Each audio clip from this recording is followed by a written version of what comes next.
Manuel Junta, bonsoir.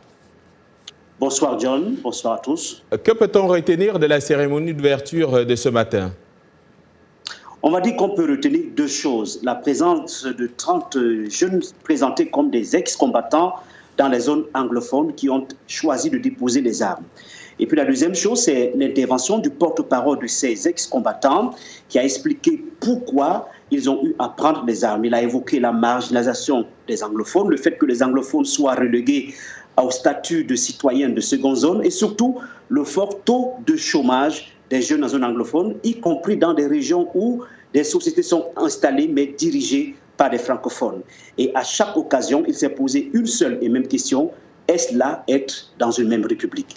Emmanuel Jules, c'est tout de même un grand dialogue qui se déroule sans les leaders séparatistes anglophones. C'est une question qui a été abordée. L'absence des leaders séparatistes anglophones, si vous voulez, des chefs de groupes armés séparatistes anglophones, n'a pas été abordée, du moins officiellement.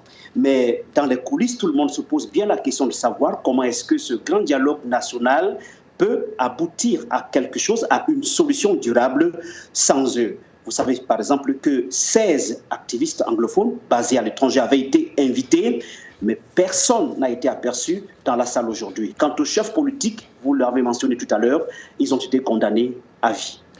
Cela dit, le grand dialogue national va se poursuivre. Concrètement, comment les travaux seront-ils menés pour aboutir au consensus recherché sur la crise anglophone, par exemple? Après l'ouverture solennelle ce jour, il y a eu ce qu'on a appelé la grande session de grand débat. Et au cours de cette grande session de grand débat, il y a eu des temps de prise de parole, notamment une déclaration du leader du Social Democratic Front, M. John Fundi, qui a tout simplement demandé le retour au fédéralisme.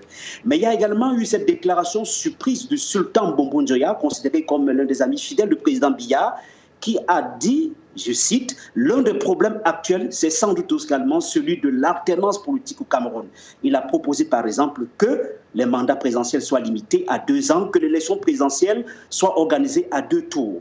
Après cela, il y aura de nombreuses discussions dans des commissions, puis il y aura une autre session vendredi au cours de laquelle il va falloir discuter surtout et notamment du communiqué final. Je suis arrivé.